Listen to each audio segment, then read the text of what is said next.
अध्यात्म विज्ञान कोई धर्म या संप्रदाय नहीं है, ये स्पिरिचुअल साइंस है जो कुदरत के कानून पर आधारित है।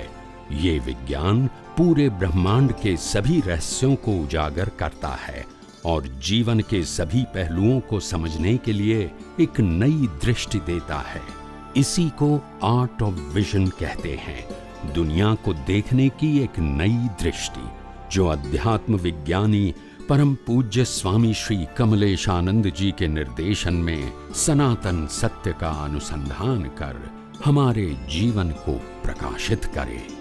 जय सच्चिदानंद।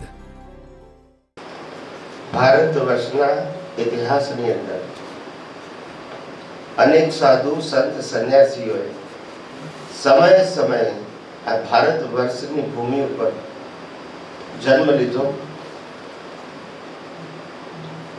સામર્થ્ય પ્રાપ્ત કર્યું, હજારો લોકોને પોતે પોતાનો અનુભવ અને માર્ગદર્શન આપ્યું અને ચાલ્યા ગયા। એવા અનેક મહાપુરુષોએ ભારતવર્ષની ધરતી ઉપર હજારો વર્ષોથી જ્ઞાન આપતા રહ્યા છે।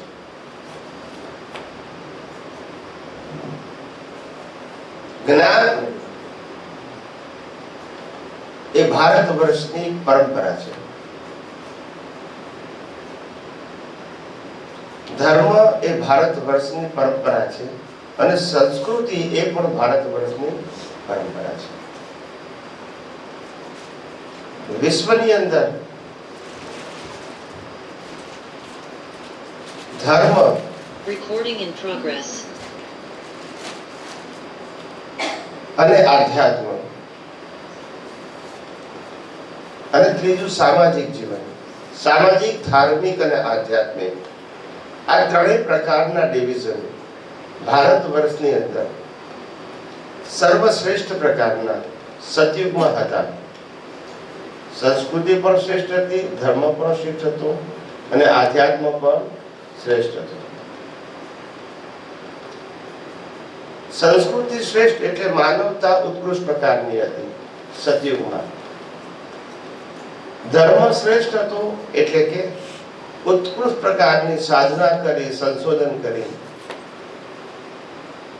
अने जीवनનું રહસ્ય સમજવાની ક્ષમતા પણ સતયુગમાં ઉત્કૃષ્ટ પ્રકારની હતી અને આધ્યાત્મ એટલે મુક્તિનો માર્ગ પણ સતયુગમાં ખુલ્લો હતો।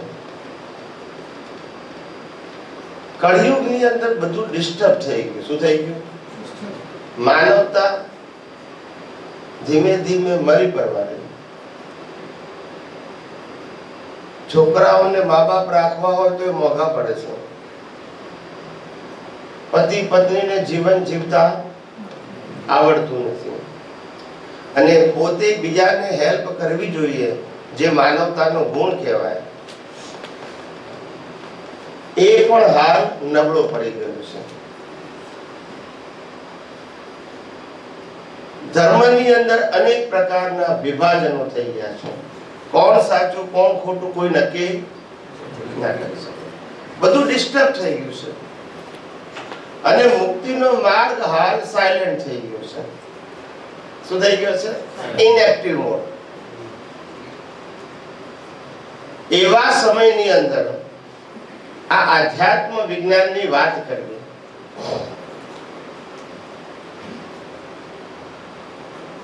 જ્યાં ઘડી સામાજિક અને ધાર્મિક બંને વસ્તુઓ ડિસ્ટર્બ થઈ ગયેલી હોય, એવા સમયમાં પણ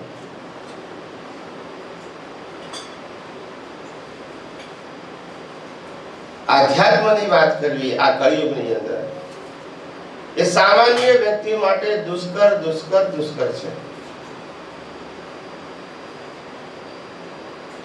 અને જે આ કળિયુગમાં દુષ્કર થયેલું છે એ આધ્યાત્મ વિજ્ઞાન દ્વારા સરળ, સહજ અને સુગમ થયેલું છે। જે વિજ્ઞાન વિશ્વના ઈસરો ને નાસાના સાયન્ટિસ્ટો પણ અને સાયન્સ તરીકે એક્સેપ્ટ કરે છે, ધર્મ તરીકે। જે વિજ્ઞાન સામાજિક અને ધાર્મિક તમામ પ્રશ્નોનું પરમેનન્ટ સોલ્યુશન આપે છે. કેવું આપે છે? જે વિજ્ઞાન ધર્મ સંપ્રદાય ગુરુ ભગવાન ક્રિયાકાંડ મંદિર મંત્ર અને સંસ્થાઓ પર આધારિત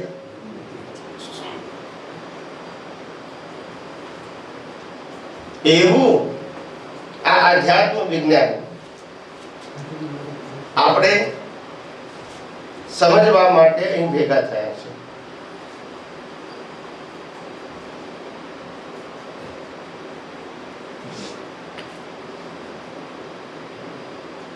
આધ્યાત્મ વિજ્ઞાનની શરૂઆત થાય છે એ પેલા પ્રાઇમરી વાત કરી દઉં. જીવ માત્ર સુખને ખોળે છે, કોઈ પણ જીવને દુઃખ પસંદ નથી. આખી જિંદગી સુખ મેળવવા માટે, 5 ઇન્દ્રિયોના સુખો મેળવવા માટે ખર્ચી નાખે છે. યસ કે નો? કેટલાક પુણ્યશાળીઓને પોતાની સુખની વસ્તુઓ મળે છે અને કેટલાકને નથી મળતી.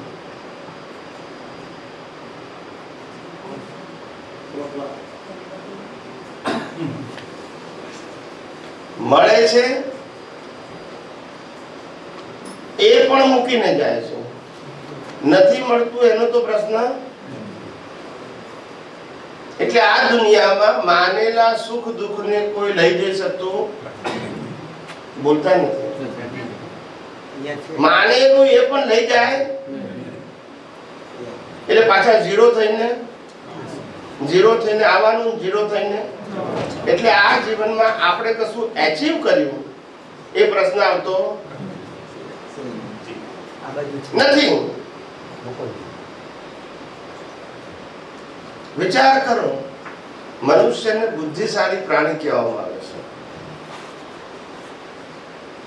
પણ આટલા બધા જીવનના પ્રેક્ટિકલ સંજોગો જોવા છતાં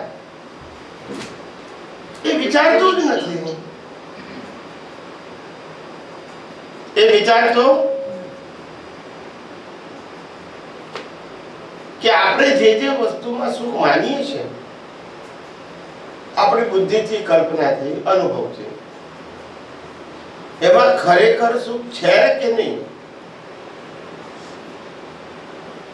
એવું સમજવા સામાન્ય જીવો પ્રયત્ન કરતા. માત્ર મને ગમે છે, કાનને ગમે છે, આંખને ગમે, નાકને ગમે, જીભને ગમે, સ્પર્શને ગમે, માટે હું સુખ છે એવું માની લઉં છું. જેમાં માનું છું એનો સ્વભાવ સુખ આપવાનો છે કે નહીં એ હું તપાસ કરતો બોલતા નથી. મારી વાત સમજાય છે? તમે જેમાંથી સુખ મેળવવા પ્રયત્ન કરો છો એ વસ્તુમાં સુખ આપવાનો સ્વભાવ છે કે નહીં એ સમજવા પ્રયત્ન કરો છો? Recording in progress. કરતા જ નથી કોઈ. આપણે કહીએ ગોળમાં સુખ છે, ગોળમાં સુખ આપણે માનીએ છીએ, ગોળનો સ્વભાવ સુખ આપવાનો છે? બોલતા નથી. મકાનમાં સુખ છે એવું માનીએ છીએ, મકાનમાં સુખ આપવાનો સ્વભાવ છે? કારમાં સુખ માનીએ છીએ, કારમાં સુખ આપવાનો સ્વભાવ છે? લક્ષ્મીમાં સુખ માનીએ છીએ, લક્ષ્મીમાં સુખ આપવાનો સ્વભાવ છે? તો જેનો સ્વભાવ ના હોય આપણને મળે ખરું? બોલતા નથી. મરચાનો સ્વભાવ ગળપણ આપવાનો છે, પણ આપણે માનીએ કે મને કડવું લાગે તો ચાલે ને. બોલતા નથી કારણ કે આપણે જ માનવાનું છે ને. Recording stopped. આપણે જ માનવાનું છે ને. આ ગોળમાં સુખ આપણે જ માનીએ છીએ ને. ગોળ એવું કહે છે કે મારો સ્વભાવ છે, આપણે જ માનીએ છીએ ને. તો આપણે ના માની શકીએ કે મરચું મને મીઠાશ આપે છે? ના માની શકીએ, માનવાનું જ છે ને. બોલતા નથી. ત્યાં કેવું સમજણ પડે છે, અહીંયા કેમ નથી સમજણ પડતી? મરચામાં મીઠાશ આપવાનો સ્વભાવ નથી એ સમજણ પડે છે, તો સોનામાં સુખ આપવાનો સ્વભાવ નથી એ કેમ નથી સમજણ પડતી? બોલતા નથી. બોલો ને. મારી વાત પકડાય છે કે નથી પકડાતી? મનથી જે માનીને ચાલવાનું છે એ નથી સમજતા. તો હું એ કહું છું ને કે આપણે માનીએ ને કે મરચાથી મને મીઠાશ આવે છે, માનવાનું છે ને આપણે, તો લાગશે ને.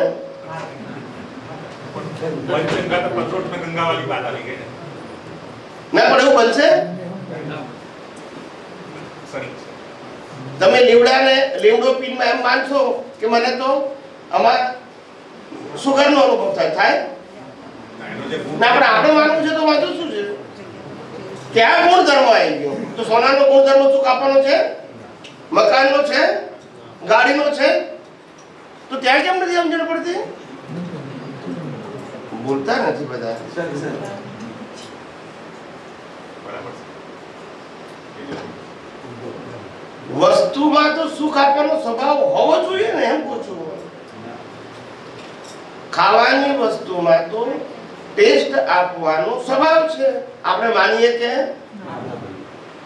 હું સોલ્ટ ખાઉં તો મને ખારું લાગે કે નહીં? હું ના માનું તો ખારું ના લાગે ને? એ કોનો સ્વભાવ છે? એવું સોનાનો સ્વભાવ સુખ આપવાનો છે?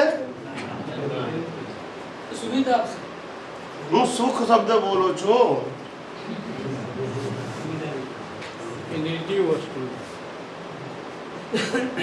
મકાન સુખ આપશે? કાર સુખ આપશે? પણ આપણે તો માનીએ છીએ ને સુખના સાધનનો મેં સ્વીકાર કર્યો. આપણે જ માનીએ છીએ ને, એનો સ્વભાવ છે. શું થાય? ડાયરેક્શન બધું એના બધું કરવાનું છે. હા. એટલે જેમ બધાને હું એક ચમચી સુગર આપું અને પછી પ્રશ્ન પૂછું કે તમને સ્વાદ કેવો લાગ્યો, તો બધાને સ્વાદ સરખો લાગે, ટેસ્ટ સરખો લાગે કે જુદો જુદો લાગે? કેમ? આપણી માન્યતા કામ નહીં કરે?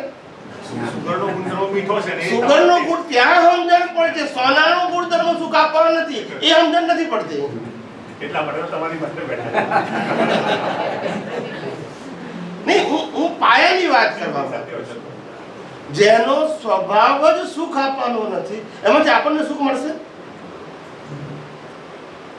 વિચાર કરો. છતાંની પાછળ ફરીએ. સોનું નકામું છે એવું નથી કહેતો, ઘર નકામું છે એવું નથી કહેતો, વ્હીકલ નકામું છે એવું નથી કહેતો, પણ એ સુખ આપવાનું સાધન નથી, એટલું જ કહું છું. એ જીવન જીવવા માટેનું, ટ્રાન્સપોર્ટેશનનું, રહેવાનું કે વ્યવહાર ચલાવવાનું સાધન છે, એમાં મને પ્રશ્ન નથી. પણ સુખ આપવાનું સાધન છે એમાં જ ખાલી પ્રશ્ન છે. પૈસા નકામા છે એવું કહેતો, જીવન જીવવા માટેની જરૂરિયાતની વસ્તુ છે, પણ પૈસા સુખ આપવાનું સાધન છે, ત્યાં જ મારો પ્રશ્ન છે. બોલતા નથી, કારણ કે આપણે જોઈએ છે શું, તો પણ ત્યાં હોવું જોઈએ ને.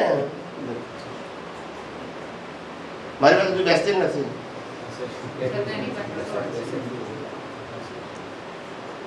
જે વસ્તુમાં સુખ ના હોય એમાંથી સુખ મળે ખરું?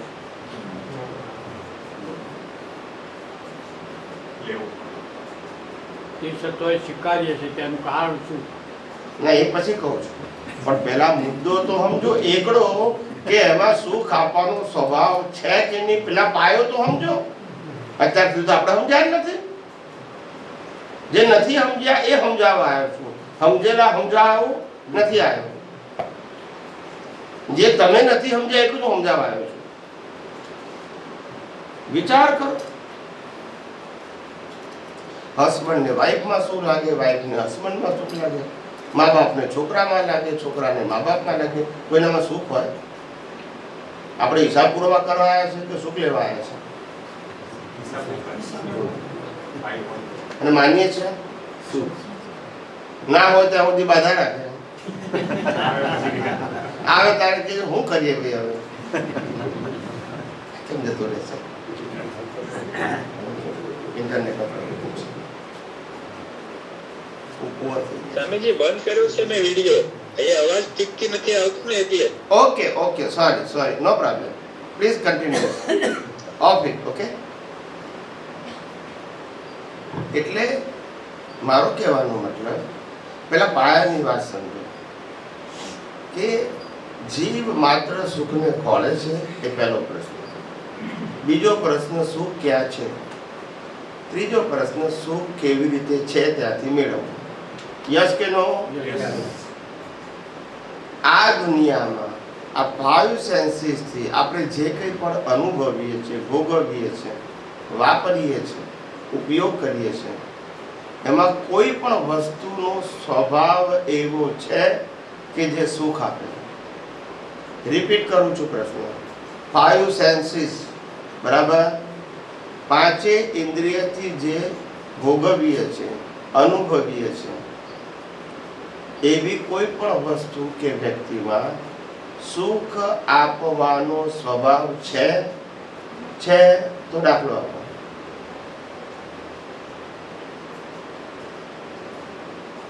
મારો પ્રશ્ન સમજાયો કે અધર ગયો? તો પંજાબ બોલવા માંડો જલ્દી. મારો એક પણ પ્રશ્ન તમારા પ્રેક્ટિકલ લાઈફથી બહારનો માટે મને ખબર નથી, મારે જવાબ નથી સાંભળવો. મારા બધા પ્રશ્નો પ્રેક્ટિકલ લાઈફ સાથે જોડાયેલા છે. તમે બધા અનંત વાર પાસ થઈ ગયા છો એટલે નથી ખબર એ જવાબ ના જોઈએ મારે. સમજી ગયા? કઈ વસ્તુમાં સુખ આપવાનો સ્વભાવ છે જેમાંથી આપણે સુખ મેળવવું છે એનો દાખલો આપો કોઈ પણ.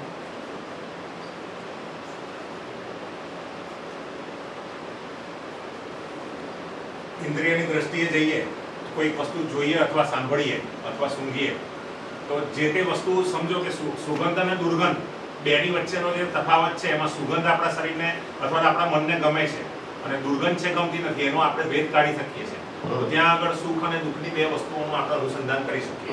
એ જ વસ્તુ જોવામાં કોઈક એક વ્યક્તિનો જન્મ થાય છે અને કોઈક એક વ્યક્તિ મૃત્યુ પામે છે, તો બંનેના અંતરની અંદર ત્યાં આગળ પણ એકમાં છે આનંદ અને એકની અંદર છે દુઃખ. એ જ વસ્તુ સાંભળવાની બાબતમાં અત્યારે આપણે સત્સંગ સાંભળી રહ્યા છે, ગુરુ સત્તાની વ્યવસ્થામાં બેઠા છે, તો અત્યારે ચેતનાગત માધ્યમ આપણી જોડે જોડાયેલું છે અને કોઈકની નિંદા થતી હોય અથવા તો કોઈક જગ્યાએ ક્રિટિસાઇઝેશન થતું હોય તો ત્યાં આપણો ભાવ બગડે અને આપણી ઓરાની અંદર એ વસ્તુની નેગેટિવિટી આવે. એટલે પંચેન્દ્રિય શક્તિઓ આપણી ઉપર છે અને આપણે એને કઈ રીતે જીરવવી અથવા માનવી એ વસ્તુ આપણે અન્ડરસ્ટેન્ડિંગ કરવું બહુ જરૂરી છે. અને અમારું સૌભાગ્ય છે કે આજે અમે આપણા સાનિધ્યમાં બેસી અને આ એક વસ્તુ શીખી રહ્યા છીએ. આ પણ સુખ અને દુઃખ એ સ્વભાવની તો વાત આવી જ નહીં, પાછી માનવા ઉપર જ આવી પાછું. મેં તો સ્વભાવનો પ્રશ્ન પૂછ્યો, મેં 2 વખત પ્રશ્ન કર્યો એટલા માટે. સુખ અને દુઃખનો જે સ્વભાવ છે એ એક મિનિટ. સ્વભાવ it means we don't require hour on belief. Okay, એનું નામ સ્વભાવ કહેવાય. સુગર બધાને આપી, બધાને એક જ જવાબ મળ્યો, કારણ કે સ્વભાવ મીઠાશ કોનો હતો? મારી બિલીફ શું છે પ્રશ્ન આવવો જોઈએ નહીં, એનું નામ સ્વભાવ કહેવાય. હવે જવાબ આપો.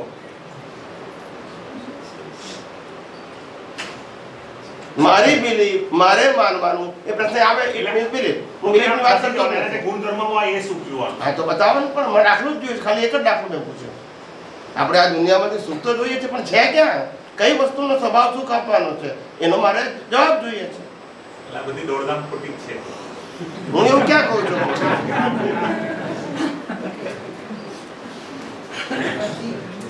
હે શું નથી?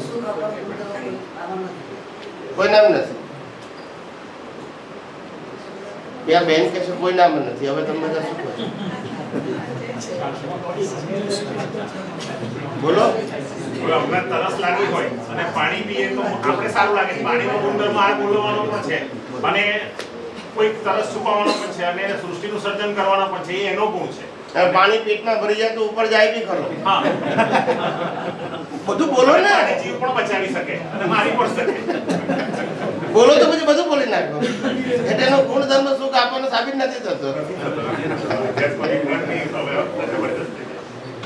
મારે સ્વભાવ શબ્દ આવવો જોઈએ, બિલીફ ના આવવો જોઈએ. એટલે મેં સુગરનો દાખલો આપ્યો, મરચાનો દાખલો આપ્યો મેં. અને તમને ખ્યાલ આવવો જોઈએ કે this is not require our belief or our situation. એનો નેચર હોવો જોઈએ. બોલો કેટલી બધી વાર લાગે છે આટલો જવાબ આપતા? આ દુનિયામાં કઈ વસ્તુમાં સુખ આપવાનો સ્વભાવ છે? આત્મામાં છે સુખ. મેં દુનિયાનું પૂછ્યું કે અંદર આત્મા દેખાય દુનિયામાં?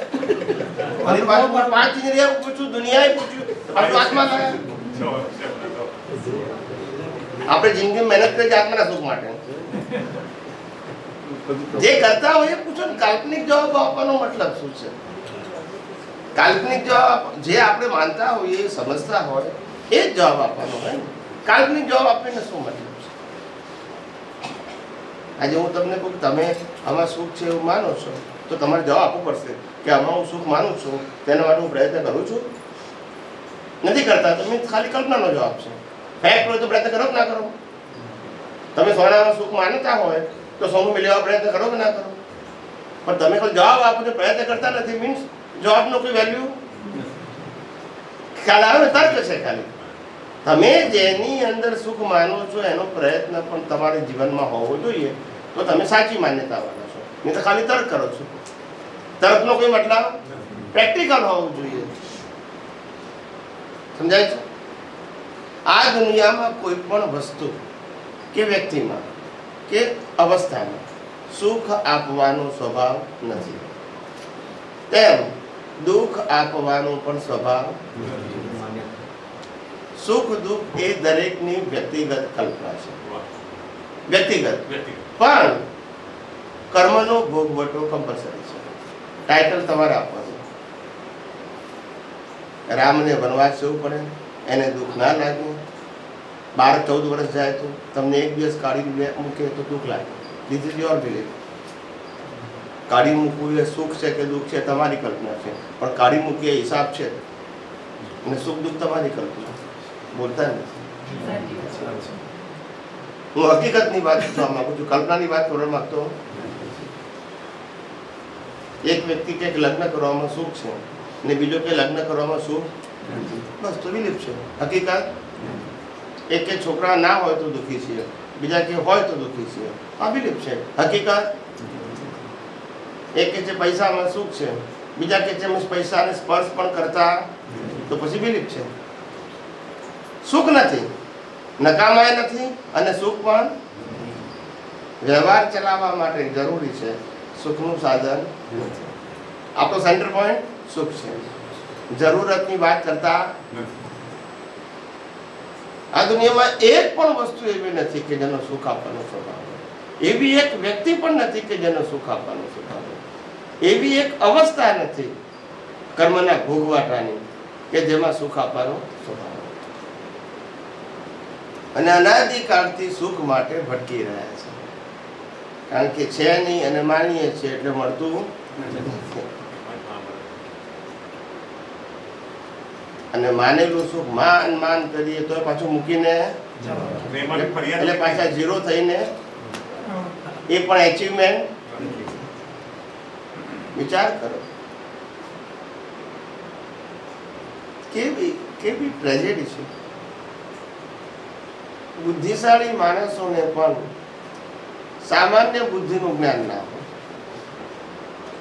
શું કીધું?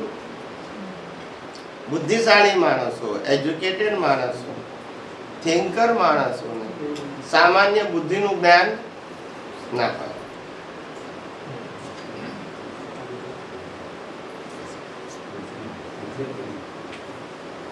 ખ્યાલ આવે છે?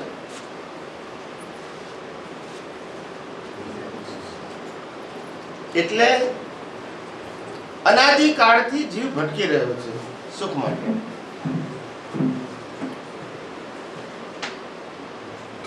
સુખ ક્યાં છે ખબર નથી.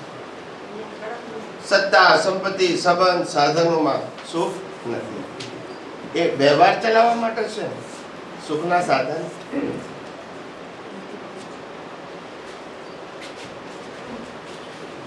હવા, પાણી, ખોરાક અને ભૌતિક વસ્તુઓ વ્યવહાર ચલાવવા માટે છે સુખનું સાધન. લક્ષ્મી વ્યવહાર ચલાવવા માટે છે સુખનું સાધન.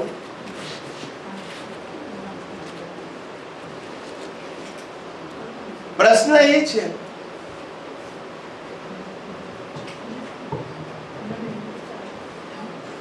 કે આ દુનિયામાં જેવો સુખને ખોળે છે ખરા, પણ છે ખરું?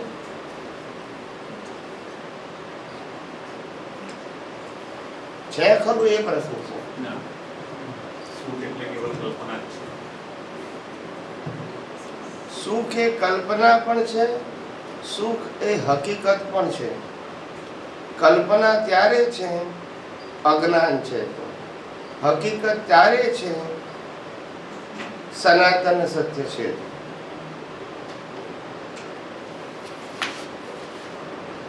સમજાય છે?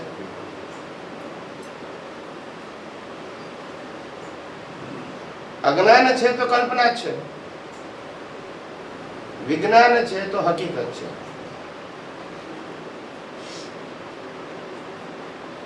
સુખ કેવળ આત્મામાં છે અને આત્માનો સ્વભાવ છે.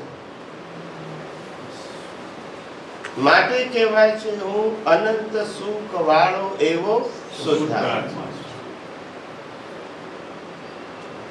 બીજા કશામાં સુખ આપવાનો સ્વભાવ જ નથી, માનો તો પણ નથી. સમજાય છે? આત્મામાં આત્માનો સ્વભાવ જ સુખ છે, અનંત સુખ, ઇનફાઇનાઇટ હેપીનેસ. એ આત્મા ના હોય તો આ શરીરની કોઈ કિંમત. સમજાય છે? એ આત્મા ના હોય તો ઇન્દ્રિયોની કોઈ કિંમત.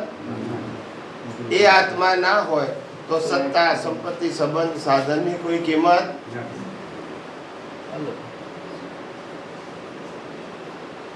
સમજાય છે?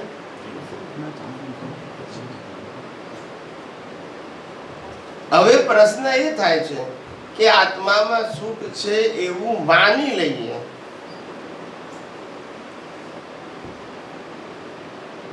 પણ આત્મા છે કે નહીં એ પાછો પ્રશ્ન આવે. બોલતા નથી. યસ કે નો? હું અહીંયા તમને તમારા મનમાં ઉદ્ભવેલા પ્રશ્નો જે પેન્ડિંગ છે અનાદિ અવતારથી, એના સમાધાન આપવા આવ્યો છું. નવા વિકલ્પો આપવા આવ્યો નથી.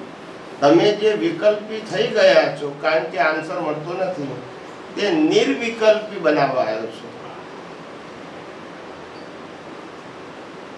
ઘણાને પ્રશ્ન થાય કે આત્મા છે કે કેમ? શાસ્ત્રમાં લખ્યું છે, ધર્મગુરુ કહે છે, બધી વાત સાચી, પણ આપણને હજુ સમજાતો નથી. માનીએ છે ખરા એઝ અ ધાર્મિક વ્યક્તિ, આત્મા છે કે નહીં એનું હજુ આપણી પાસે પ્રૂફ નથી. સમજણના લેવલે લોજિકલી પુનર્જન્મ છે કે નહીં એનું પ્રૂફ નથી. લોજિકલી કર્મનો સિદ્ધાંત છે કે નહીં એનું પ્રૂફ નથી, પણ માનીએ છે ખરા. આજે હું તમને પ્રૂફ આપવા માટે આવ્યો. શેના માટે આવ્યો છું? નોલેજ નહીં, નોટ બુક્સ નોલેજ. ચોપડીનું જ્ઞાન આપવા નથી આવ્યો.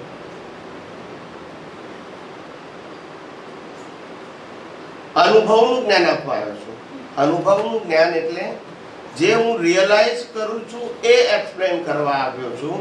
ચોપડીમાં શું લખ્યું છે એ કહેવા, એ તો તમે વાંચી લેશો. સમજી ગયા? હવે આપણે સમજવા પડે આત્મા છે કે નહીં, કર્મનો સિદ્ધાંત અને પુનર્જન્મનો સિદ્ધાંત. બરાબર? આપણે બધા કોઝ અને ઇફેક્ટમાં માનીએ કે નહીં? એક્ઝામ ને રિઝલ્ટમાં માનીએ કે નહીં? પ્રારબ્ધ અને પુરુષાર્થમાં માનીએ કે નહીં? એ કોઝ અને ઇફેક્ટ છે, સાયન્સ છે કે શ્રદ્ધા છે? દુનિયાનો કોઈ પણ સાયન્ટિસ્ટ માને કે ના માને કોઝ ઇફેક્ટ ને? સમજાય છે?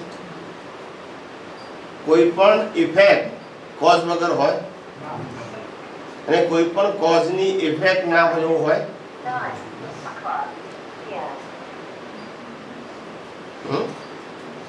હવે આપણે જવાબ શરૂ કરીએ. આ દુનિયામાં આપણે જન્મ લઈએ છીએ. જન્મતાની સાથે મા બાપ મળે છે, ભાઈ બહેન મળે, ધર્મ મળે, અને રહેવાનું ઘર મળે. આ ઇફેક્ટ છે કે કોઝ છે? મળે એ કોઝ કહેવાય? કોઈ કારણોસર ઉનાળુ બનશે તો જ મળે છે. એ ઇફેક્ટ કહેવાય કે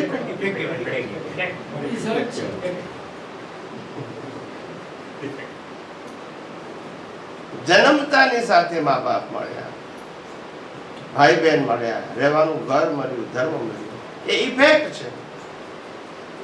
ઇફેક્ટ કોઝ વગર હોય તો કોઝ ક્યારે કર્યા હતા? બોલો, તમારે જવાબ આપવાનો છે. એટલે રીબર્થ પ્રૂવ થયો? બોલતા નથી. આજ મા બાપ મળ્યા, આજ ભાઈ બહેન મળ્યા, આજ ઘર મળ્યું, આજ ધર્મ મળ્યું, એટલે કર્મનો સિદ્ધાંત સાબિત થયો? બોલતા નથી.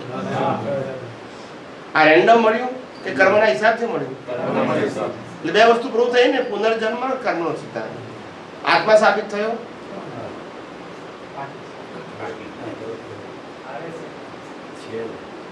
પાછલા અવતારમાં જે આત્માની હાજરીમાં કર્મ બાંધ્યા હતા, નેક્સ્ટ બર્થમાં એ જ આત્માની હાજરીમાં ઉકલે કે બીજા આત્માની હાજરીમાં? બોલો ને. તો આત્મા છે સાબિત થયું કે નહીં? હું સાબિતીની વાત કરું છું. આત્મા છે સાબિત થયું કે નહીં? કર્મનો સિદ્ધાંત સાબિત થયો કે નહીં? પુનર્જન્મ સમજાયું? એટલે ત્રણ વસ્તુ સાબિત થઈ ગઈ: આત્મા, કર્મનો સિદ્ધાંત અને પુનર્જન્મ. હવે પ્રશ્ન આવે છે, જીવ માત્ર સુખ કેમ ખોળે છે? તો કે આત્માનો સ્વભાવ સુખ છે, પણ જીવને ખબર નથી કે સુખ ક્યાં છે. એટલે ક્યાં ખોળે છે અને છે ક્યાં? આ કસ્તુરી મૃગ સુગંધી માટે જંગલમાં ભટકે છે. યસ કે નો? સુગંધી ક્યાં છે અને ખોળે છે? એના મને આપણામાં શું ફેર?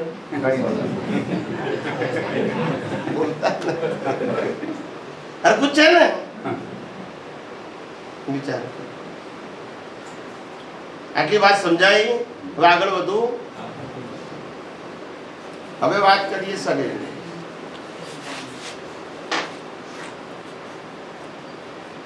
આ શરીર જે છે એની ઇન્ટરનલ સિસ્ટમ જે કહીએ છીએ, જે ડોક્ટર રિપેર કરે છે, બરાબર, એ આપણા બધાની સરખી છે કે જુદી જુદી? બોલો. દુનિયાના તમામ મનુષ્યોની સિસ્ટમ સરખી છે કે જુદી? સરખી કેમ છે? મેન મેડ કે નેચર મેડ? બોલો. પહેલું, આ શરીરની ડિઝાઇન કોણે બનાવી? કુદરતે. નંબર 2, આ પંચ મહાભૂતોનું શરીર, પૃથ્વી, જળ, વાયુ, અગ્નિ, આકાશ, એનાથી આ પંચ શરીર બન્યું છે. એ પંચ મહાભૂત કોના છે? બોલો. ડિઝાઇન કુદરતની, શરીર કુદરતનું. કરેક્ટ? આગળ, હવે આ શરીરને જીવતું રાખવા માટે મિનિમમ હવા, પાણી, ખોરાક જોઈએ. એ કોણ આપે? બોલો. નંબર 3, કુદરતે હવા, પાણી, ખોરાક તો આપ્યા, હવે એને પચાવીને લોહી બનાવીને 24 કલાક શરીરમાં પહોંચાડવું નાનામાં નાના અંગમાં, એ કોણ કામ કરે? બોલો. આટલું બધું વિચાર કેમ કરો છો તમે? માણસ રાખ્યો છે કોઈ? બહુ અઘરો પ્રશ્ન હોય કેમ કરી નાખો છો? મેં પહેલા કીધું, મારો એક પણ પ્રશ્ન તમારા પ્રેક્ટિકલ લાઈફથી અલગ નહીં હોય. એટલે નથી આવડતું એવું નથી એક્સેપ્ટ કરતો હું. સમજાય છે? તમારા 24 કલાકના જીવન સાથે સંકળાયેલાની વાત કરું છું. ડિઝાઇન કુદરતની, પંચ મહાભૂતોનું શરીર કુદરતનું, જીવતા રાખવા માટે હવા, પાણી, ખોરાક કુદરતના, એને પચાવીને લોહી બનાવીને આખા શરીરમાં કન્ટિન્યુઅસ ફેલાવવાનું કામ પણ. યસ કે નો? જન્મતાની સાથે મા બાપ કોણ નક્કી કરશે? બોલો ને. આપણે નક્કી કરીશું.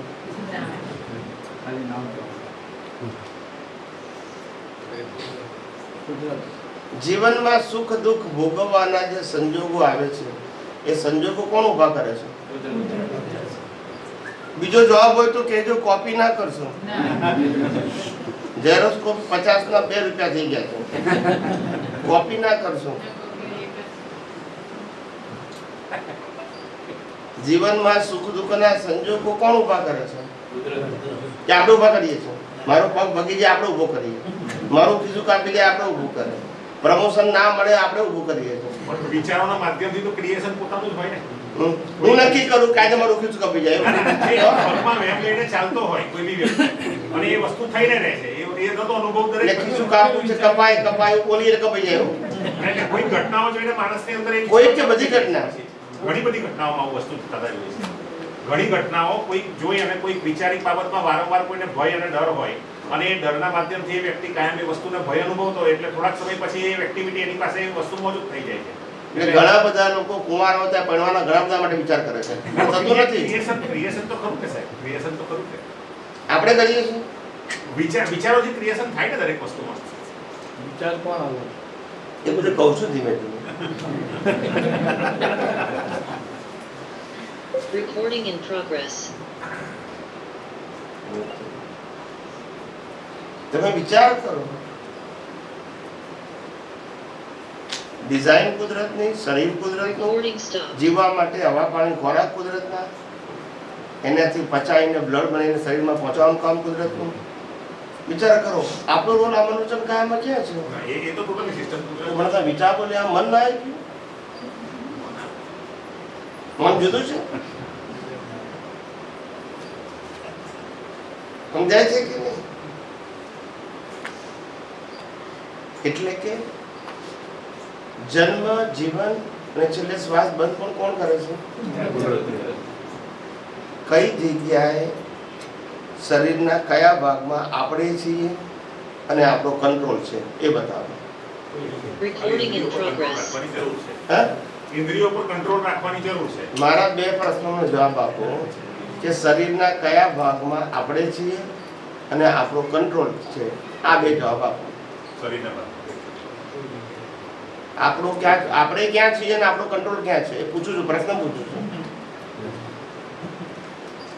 બોલો બોલો, શરીરના કયા ભાગમાં આપણે છીએ અને આપણો કંટ્રોલ છે? આ 2 જવાબ આપો. બોલો ને.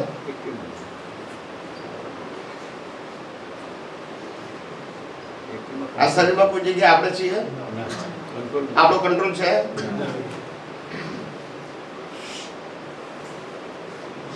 કેટલી ભ્રાંતિ છે?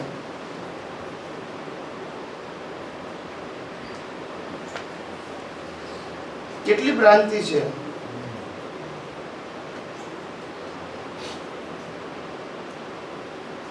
સમજાય છે? આ શરીર નો ક્રિએટર, ઓપરેટર, ડિસ્ટ્રોયર કુદરત છે. ક્રિએટર, ઓપરેટર અને એની બીજા ભાષામાં કેવું હોય તો જનરેટર, ઓપરેટર અને ડિસ્ટ્રોયર.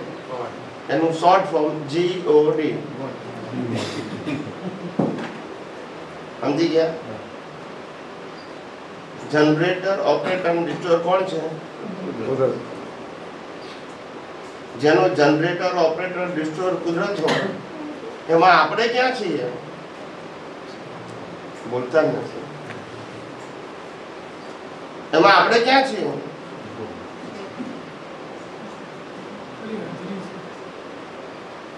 આપણે ક્યાં છીએ?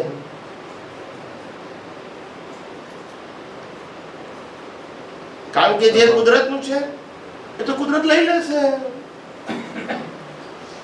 યસ કે નો?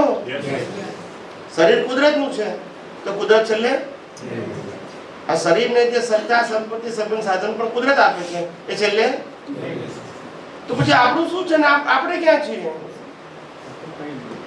બોલતા નથી. આપણું કઈ નથી અને કઈ મેળવવા, કશું મેળવવાનું નથી, એના માટે જીવીએ છીએ. કશું છીએ નહીં અને કશું મેળવવાનું નથી, એના માટે જીવીએ છીએ. બોલતા જુઓ ટ્રેજેડી. આ દુનિયાની વાસ્તવિકતા જ આપણને ખબર નથી.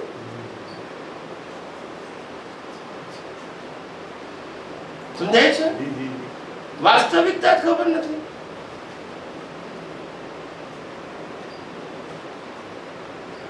શરીરના કોઈ ભાગમાં આપણે નથી. શરીરના કોઈ ભાગનું સંચાલન પણ આપણા હાથમાં નથી. અને શરીર સાથે સંકળાયેલા સત્તા, સંપત્તિ, સંબંધ અને સાધન પણ આપણા. શરીર આપણું ના હોય તો શરીર સાથેના સંબંધો આપણા હોય. શરીર આપણું ના હોય તો શરીરને મળેલી સંપત્તિ આપણી હોય. સમજાય છે? વિચાર કરો. આ તો દુનિયા ચલતી है, ચલાने वाला છો. એક છે ને સાચું જાણતા. વિચાર કરો. આપણી પાસે જે એક મનુષ્ય તરીકે અને ખાસ કરીને ડેવલપ્ડ મનુષ્ય, હિન્દુસ્તાનનું મનુષ્ય ડેવલપ છે, મેચ્યોર છે in a spiritual path. Fact of universe સમજવા માટે મેચ્યોર છે. એની પાસે પણ આજે કળિયુગમાં આ જ્ઞાન જે બિલકુલ કોમન જ્ઞાન છે, એટલે પ્રાઇમરી છે. આ કંઈ અઘરું નથી. અને આ માટે તમારે શાસ્ત્ર જ્ઞાનની જરૂર નથી. આ બેઝિક એન્ડ ફંડામેન્ટલ છે. આના વગર કોઈ પણ જીવ આધ્યાત્મ માર્ગે આગળ કોઈ પણ જીવ ના વધી શકે. એકડા જ ખોટા હોય બધા કરવાનું શું? સમજાય છે? એટલે આ શરીર એ કુદરતે બનાવેલું કર્મ ભોગવવાનું કુદરતે આપેલું પ્લેયર છે. શું છે? Player is equal to mobile, player is equal to TV અને player is equal to computer. આ ત્રણમાંથી એક વસ્તુ ઇન્ડિપેન્ડન્ટ નથી. યસ કે નો? યસ કે નો? એમ શરીર પણ કુદરતે આપેલું પ્લેયર છે. એ પણ ઇન્ડિપેન્ડન્ટ, સ્વતંત્ર. શરીર પર આવતા દુઃખ, રોગ અને કાર્મિક ફેક્ટરમાં લાગુ પડે છે. પણ એ પણ આપણા નથી. શરીર આપણું ના હોય, દુઃખ આપણું હોય. ના, પણ દાખલા તરીકે કોઈ એક વ્યક્તિ છે કે કન્ટિન્યુઅસ કોઈ ડ્રિંક કરતું હોય, શરીરની અંદર એને કિડની ફેલ થઈ હોય. એવા બી આપણી સામે કિસ્સા જોઈએ છે કે સારામાં સારો વ્યક્તિ છે, લાઈફમાં કોઈ પરિવર્તન આવીને એના શરીરની અંદર તકલીફો થઈ ગઈ. એક રિએક્શન તો એનું જ કહેવાય ને, કાર્મિક ફેક્ટર તો ખરું, પણ શરીરની ઉપર એને જો સાચવ્યું હોય શરીરને, તો શરીરને બગડતું બચી શકે કે કેમ? એના માટેનું શું હોઈ શકે? એટલે કે શરીરને બિયર પીને શરીર ખરાબ કરવાની જે વાત છે ત્યાં પ્રશ્ન ઉભો થાય છે. પણ જ્યાં શરીરને સારું કરીને બાળી નાખવાનું છે ત્યાં પ્રશ્ન ઉભો થતો બોલતા નથી. સારું કરીને પછી શું કરવાનું? એ આપણી સિદ્ધિ. થવાની છે રાગ. તો જેને રાગ થવાની છે એના માટે આટલો બધો ઇન્ટરેસ્ટ? અજ્ઞાન છે ને, એ અજ્ઞાન છે ને. એચિવમેન્ટ થોડું છે એમ કહું છું. ના, બરાબર છે. એચિવમેન્ટ માટે દુનિયા શું માને છે એ આપણો પ્રશ્ન નથી. સનાતન સત્ય શું છે એ આપણો. દુનિયામાં તો ચાલવાનું, હું ક્યાં ના પાડું છું. આપણે અહીંયા સનાતન સત્ય સમજવા બેઠા છે કે જે જીવ માત્રને લાગુ પડે છે. હું સાંપ્રદાયિક સત્યની વાત કરતો, સામાજિક સત્યની વાત કરતો નથી. સનાતન સત્ય જે જીવ માત્રને લાગુ પડે છે અને જે જીવ માત્રને કુદરતના કાનૂનને આધારે જ આખી લાઈફ છે, એમાં એની સ્વતંત્રતા પણ એ આપણે જાણતા. એટલે આપણું સમગ્ર જીવન મન વચન કાયાથી જીવ્યું છે. એનો ક્રિએટર, ઓપરેટર, ડિસ્ટ્રોયર છે. ને આપણે પોતે મન વચન કાયાથી મુક્ત એવા ચેતન, અવિનાશી અને અનંત શક્તિવાળા એવા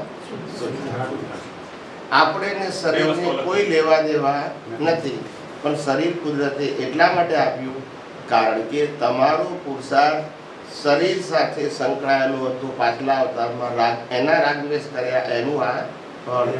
ચંદુભાઈ પૂરું થઈ ગયું. સમજાય છે?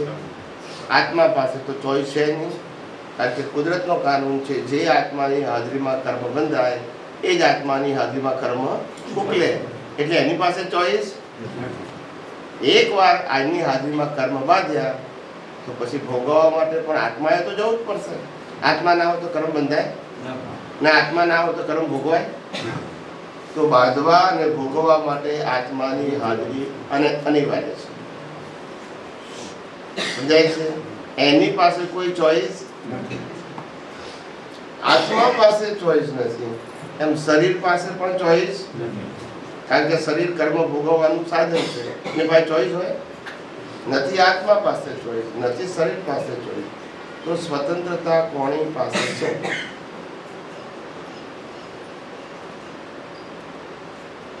આઠસો કરોડ પૃથ્વી પર જીવો છે, તો બધાનું ડીકોડિંગ કે આપણને ખબર પડી કે આ ભાવમાં સમથિંગ, આ ભાવમાં આપણે કંઈક કર્મ બંધાય છે, તો Recording stopped. એ ફરીથી નેક્સ્ટ બર્થમાં મીન્સ કે ડિફાઇન કોણ કરશે? મીન્સ કે પહોંચશે કેવી રીતે કે ફરીથી નેક્સ્ટ બર્થમાં એનો એ જ આત્મા ફરીથી એની જોડે કનેક્ટ થશે. પણ એ ડેટા બેંક અથવા તે સર્વર કયું ઇન ધ સેન્સ કે કમ્પ્યુટરના ભાગમાં કહીએ તો જ્યાં આગળ કે પ્રોગ્રામ સ્ટોર થાય એની પ્રમાણે જો કમાન્ડ આવે એ પ્રમાણે આપણને આઉટપુટમાં દેખાય. એટલે ધારો કે આ ભાવમાં જે જીવો સાથે અથવા તો જે કર્મ બંધાયા છે એ નેક્સ્ટ બર્થમાં એ જ ફરી ખુલશે, એ જ આત્માથી. પણ એ ડિફાઇન મીન્સ કે આટલા બધા બહુ વેરિયેબલ છે ને, 800 કરોડ જીવો છે પૃથ્વી પર, તો એ કનેક્ટ કેવી રીતે થશે? આવું એક મીન્સ કે એનો એ આગલા, એ તમે જે પ્રશ્ન પૂછો છો ને એ હજુ આગલા ટોપિકમાં આવશે. હજુ તો આપણે પ્રાઇમરીમાં છે, એમાંથી આગળ જઈએ ત્યાં પહોંચીએ ને. હજુ એ બધાના જવાબ હું સાયન્ટિફિક આપીશ ને એવો જવાબ આપીશ કે ઇસરો નાસાના સાયન્ટિસ્ટ એક્સેપ્ટ કરશે. સમજાય છે? પણ હજુ તો વચ્ચેની ઘણી બધી વાતો જાણવાની, સમજવાની તમારે બાકી છે. બેઝ નહીં, આ બેઝ પછીની વાત છે. આ બેઝ નહીં સમજાતો એ સમજાશે નહીં. પ્રશ્ન જેન્યુઇન છે, પણ હજુ એ પ્રશ્ન સુધી તમે પહોંચી શક્યા નથી. હજુ ઘણી બધી વસ્તુઓ તમારે બિફોર ક્લિયર કરવાની છે, પછી એ તમારો પ્રશ્ન છે. એટલે જન્મ, જીવન, મૃત્યુ એ કુદરતના હાથમાં છે.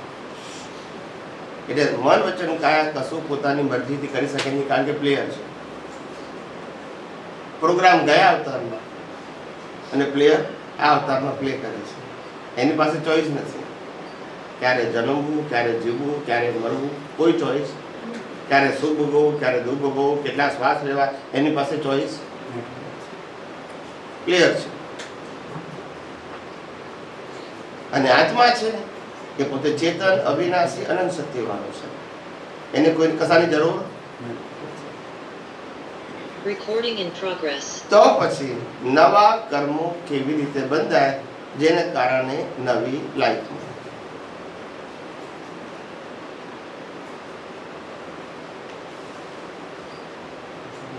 બોલો.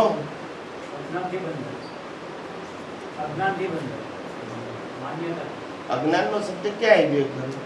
આ કોઈને તો ખબર નથી. તમે તો સાંભળેલું હશે એટલે બોલો છો. તો સાંભળેલું શું કરવાનું? જેને એક્ઝામ આપી દીધું એને પૂછાય પ્રશ્ન? પૂછાય? જેને એક્ઝામ આપીને પાસ થઈ ગયા હોય એને એક્ઝામમાં બેસાડે? બોલો.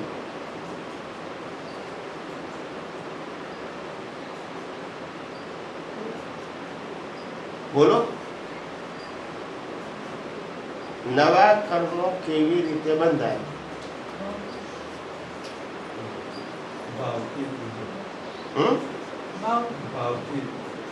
કઈ રીતે? રેડીમેડ જેવો હશે તો પકડી જશે, કારણ કોપી કરો તો પકડી જશે.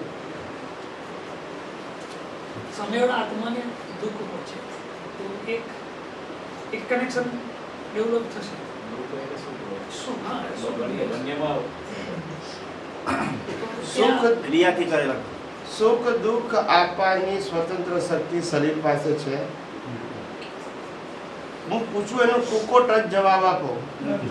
વધારે બુદ્ધિનો ઉપયોગ કરવાની જરૂર. સુખ અને દુઃખ આપવાની સ્વતંત્ર શક્તિ શરીર પાસે છે. યસ ઓર નો? નથી. તો પછી એ રિસ્પોન્સિબલ છે? બોલતા નથી. નથી તો પછી પ્રશ્નનો જવાબ ક્યાં રહ્યો?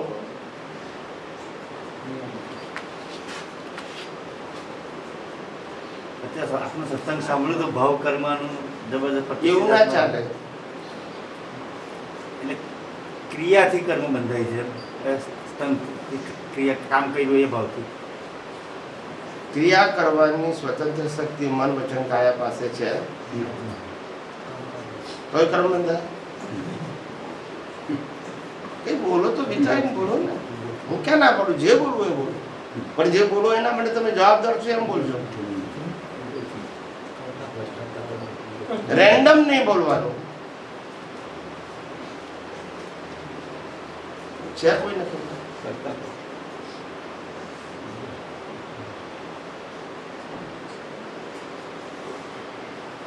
કર્મ આત્માથી બંધાતા નથી. કર્મ મન વચન કાયાથી બંધાતા. કર્મ બંધાય છે લાઈવ અહંકારથી. કયો અહંકાર? લાઈવ અહંકાર. હું છું, હું માનું છું, હું કરું છું, હું ભોગવું છું, મારું છે એવું જે માને છે ને એનાથી. કરે છે એનાથી નહીં.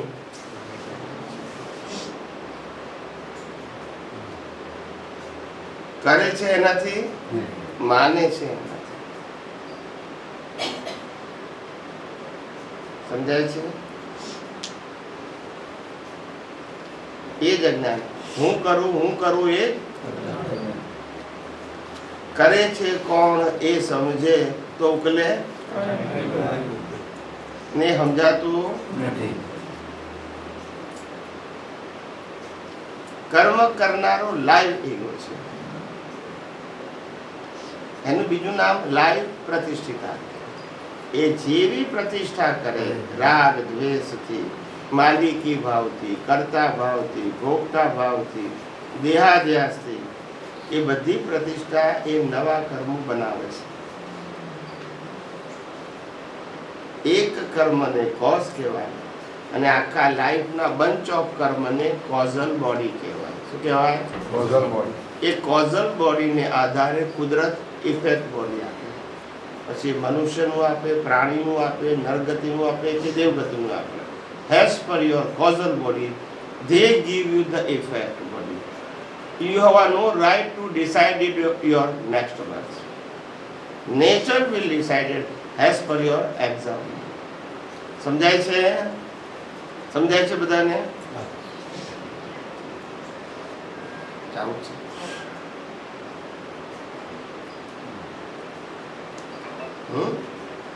કર્મ બાંધનારો લાઈવ અહંકાર છે. એ જેવા ભાવ કરે છે એનાથી ભાવ નક્કી થાય છે. જેવો ભાવ તેવો ભાવ. જેનો ભાવ બગડ્યો એનો ભાવ. અને એ કર્મ બંધાય છે લાઈવ ઈગોથી. એ ઈગોમાં રહેલા અજ્ઞાનથી કર્મ બંધાય છે. અજ્ઞાન એટલે કર્તાપણું, માલિકીપણું, ભોગતાપણું અને દેહાધ્યાસ. આ ચારે ચાર અજ્ઞાનને કારણે એ સંજોગોમાં અંદર રાગ દ્વેષ કરે છે અને નવા કર્મો. સમજાયું કે નહીં? કે અધર ગયું? સમજાયું ને? એ કર્મ જે બાંધે છે. હવે તમારો જવાબ. કર્મ બાંધવાની પ્રક્રિયા ને પ્રોસેસ કહેવાય. શું કહેવાય? પ્રોસેસ. અને પ્રોસેસ જેમાં થાય છે એને પ્રોસેસર કહેવાય.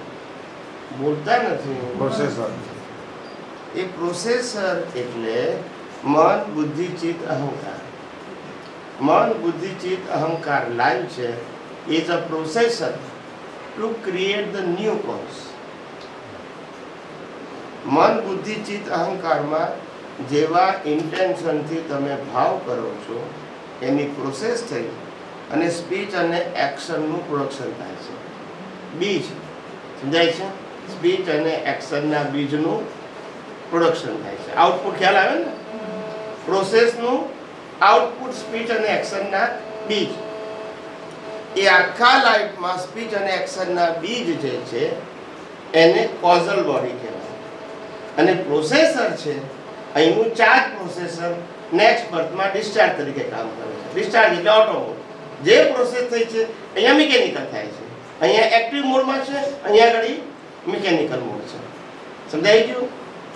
અને આ જે સ્પીચ અને એક્શનના જે કોઝ છે આખા લાઈફમાં એ નેચરલ ક્લાઉડમાં જાય છે. કયા ક્લાઉડમાં? સ્ટોર ક્યાં થાય? Natural cloud. કયું ક્લાઉડ? Natural cloud. એની પાસે ઇનફાઇનાઇટ સ્પેસ છે. કેટલી જોઈએ છે? ઇનફાઇનાઇટ. એ નેચરલ ક્લાઉડ છે, એની અંદર બધાના કર્મના ડાટા છે. પ્રોસેસર આ અવતારનું ચાર્જ થયેલું નેક્સ્ટ બર્થમાં કેવી પૂરતા છે પ્રોસેસર્સના આધારે એ તમારો જે ડેટા છે સ્પીચ અને એક્શનનો એના સંજોગો કુદરત પ્રોવાઈડ કરે છે. કુદરત દ્વારા. યસ, સમજાય છે? એટલે એ પ્રોસેસરને પ્રોસેસ કરવા માટે બોડી પણ કુદરત આપે છે અને સંજોગો પણ કુદરત આપે છે. કારણ કે કોઝ એન્ડ કોઝલ બોડી એની પાસે છે. એ રિઝલ્ટ આપી શકે ને. મેં સ્કૂલ કોલેજમાં એક્ઝામ આપી હોય તો મારે આન્સર પેપર કોણે આપવું પડે? બોલો ને. હું ઘેર લઈને આવું તો રિઝલ્ટ મળે? બોલતા નથી. તો પછી હું મરી ગયો તો ગયું કોની પાસે? એ કોઝલ બોડી કોની પાસે ગયું? કુદરત પાસે. કારણ કે રિઝલ્ટ કોને આપવાનું છે? શરીર કોને આપવાનું છે? સંજોગો કોને આપવાના છે? હવા પાણી ખોરાક કોને આપવાના છે? શ્વાસ બંધ કોને કરવાનું છે? યસ કે નો? આવી રીતે પ્રોસેસર જે છે મન બુદ્ધિ ચિત્ત અહંકારનું લાઈવ પ્રોસેસર, એનાથી પ્રોડક્શન થાય છે સ્પીચ અને એક્શન. અને એ આખા લાઈફના બંચ ઓફ કોઝ ને કોઝલ બોડી કહેવાય.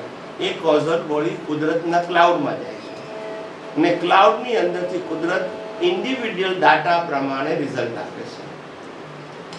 સમજાય છે બધાને? પ્રોસેસર તમારી પાસે છે, ડાટા એની પાસે છે. That is the code word. સમજાય છે? આનું ને એની વચ્ચેનું. 800 કરોડ જીવ છે. 800 કરોડ નથી, બહુ છે બધા. હમણાં જે માનવ યોનિનો હજારો કરોડ જીવો છે. 800 કરોડ નથી. આપણે ગણાય નહીં એટલા છે. આપણે ના ગણી શકીએ, કેવળ જ્ઞાની ગણી શકીએ એટલા જીવો છે. એકેન્દ્રિય જીવો, 2 ઇન્દ્રિય, 3, 4, 5 જીવો જ છે. સમજાય છે? એ બધાનો ડેટા એની પાસે છે, બધાના પ્રોસેસર છે. એનીવે આપણે મનુષ્યની વાત કરીએ. એટલે આ રિઝલ્ટ અહીંથી ડાટા જાય કુદરતમાં અને કુદરત એને ડ્યુ ડેટ પ્રમાણે રિઝલ્ટ આપે છે. They create the circumstances of suffering. હવે કુદરત જે રિઝલ્ટ આપે છે એની અંદર રિઝલ્ટ આપી દીધું એટલે તમારો ડેટા ઇનએક્ટિવ થઈ ગયો. યસ કે નો? આજે તારીખ 4 થઈ, 4th એપ્રિલ 2023, 3rd એપ્રિલ 2023 અને પહેલાનો ડાટા તમારો ઇનએક્ટિવ થઈ ગયો. યસ કે નો? યસ. પણ કોઝનો ડેટા કોઝનો જ પતી ગયું છે. ઇફેક્ટ હવે આવવાની પણ એ ડાટા કુદરત પાસે છે, ઇનએક્ટિવ છે પણ ડાટા છે. ડાટા ઇરેઝ થતો નથી, ઇનએક્ટિવ થાય છે. શું થાય છે? Erase. The persons have a knowledge to decode the data they can see is a previous birth too. સમજાય છે? જેની પાસે આ ડાટા જોવાનો ડીકોડ કરવાની ક્ષમતા છે એ પોતાના પાછલા ભાવો જોઈ શકે છે, કારણ કે આત્મા એક જ છે, ભલે એના 1000 અવતાર થયા, એટલે બધા કોડ જોઈ શકે.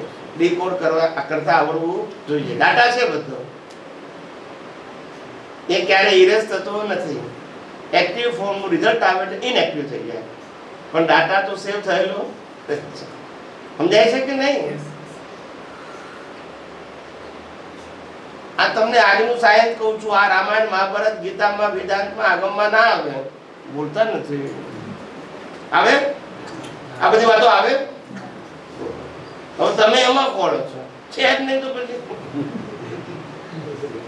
એ અવતારની ભાષા લખી છે. આ અવતારમાં કામ લાગે? સમજાય છે? એ જમાનામાં બરાબર. The people they are matured. આજે તો matured છે જ નહીં. સમજાય છે કે નહીં? આજે તો બાપ ને બેટો એ બેની વચ્ચે કેટલો ડિફરન્સ હોય એજનો? એપ્રોક્સિમેટ 20-25 વર્ષનો હોય. આપણે 25 ગણીએ એક્ઝામ્પલ તરીકે. 25 વર્ષનો જીવતો છોકરો અને 50 વર્ષનો જીવતો બાપ, આ બંને વ્યક્તિઓ હાથે બેઠા હોય ટેબલ ઉપર તો એકબીજાને સમજી શકે. એનું નામ જનરેશન ગેપ. બરાબર કે નહીં? એ જનરેશન ગેપ એ ઉંમરનો તફાવત છે કે અન્ડરસ્ટેન્ડિંગનો? બોલો ને. 50 વર્ષનો જીવતો બાપ 25 વર્ષના જીવતા છોકરાને સમજી શકતો નથી, પણ 500,000 વર્ષ પહેલા છાપેલી પુસ્તક સમજવા બેઠો છે. હવે આમાં દશા પ્રાપ્ત થાય કે બે જીવતો નથી સમજાતો, છાપેલું સમજાશે, બોલતા નથી. આપણને વ્યવહારમાં ખબર છે કે 10 વર્ષે ટેક્સ બુકે બદલાઈ જાય છે. આ તો સમજણ એકની એક જ ટેક્સ બુક ચાલે છે ધર્મમાં. 5 વર્ષનો છોકરો હોય ત્યારથી રામાયણ સાંભળ્યું હોય, 95 વર્ષે એ જ રામાયણ બોલતા નથી. આપણી બદલે પણ પેલી હવે જ્ઞાન ક્યાંથી નવું મળે એનું એ જ. સમજાય છે કે નહીં? સ્કૂલ કોલેજમાં ખબર છે આપણને કે જે ધોરણમાં પાસ થઈ જઈએ, દાખલા તરીકે 5મું ધોરણ ભણતા હોય અને 5મા ધોરણમાં પાસ થઈ જઈએ તો 6ઠામાં જવું હોય એને પ્રગતિ કહેવાય. યસ કે નો? તો 6ઠામાં ક્યારે જવાય? 5મું ધોરણ છોડવું પડે, 5મા ધોરણની ચોપડી છોડવી પડે અને 5મા ધોરણના ટીચર છોડવા પડે. યસ કે નો? અહીંયા સમજણ પડે છે, ધર્મમાં નથી સમજણ પડતી. 50 વર્ષથી ટીચરે એ ચોપડી એ સ્કૂલે પછી પાસ નહીં થવાનું, ખાલી બધા મોનિટર જ થવાનું. બોલતા નથી. બધા ખબર છે. 25 વર્ષથી જાણું છું, 30 વર્ષથી જાણું છું, કારણ કે મોનિટર ને બધું ખબર હોય. આગળ જવાનું બોલતા નથી. બધાને મોનિટર જ થવું છે. ના સમજાયું? બોલો હવે શું થાય? આવી આપણી સ્થિતિ છે સાહેબ. આમાં પ્રગતિ ક્યાં કોઈ થાય છે? આનું આજ ગાચીના બળદની જેમ સવારે ઉઠવાનું ને રાત ઊંઘી જવાનું. ગાચીના બળદને પેલા ખોળ આપે અને આપણને દાળ ભાત રોટલી શાક આપે ને ઊંઘી જવાનું. બસ વળી પાછું ઘંટી એ ચાલુ. એ છે કે બીજું કઈ છે?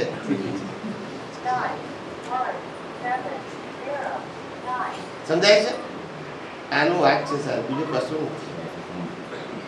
કેવી ટ્રેજેડી છે. Life is a tragedy. કશું કઈ જ આપણને ભાન જ નથી. બેભાન અવસ્થામાં અનકોન્શિયસલી વી આર લિવિંગ. અનકોન્શિયસ આપણે કોણ છે એ જ ખબર નથી.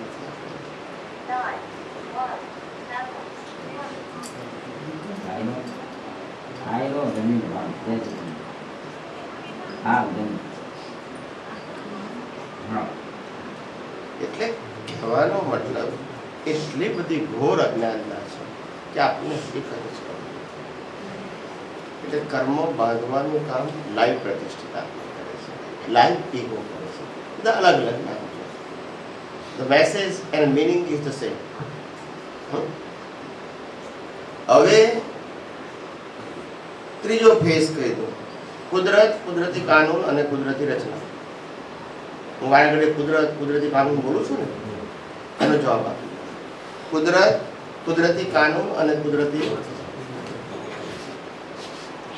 આ દુનિયા 6 તત્વોથી બની છે. કેટલા? 6 ઇટર્નલ એલિમેન્ટ્સ. 6 તત્વો શાશ્વત છે. કેવા છે?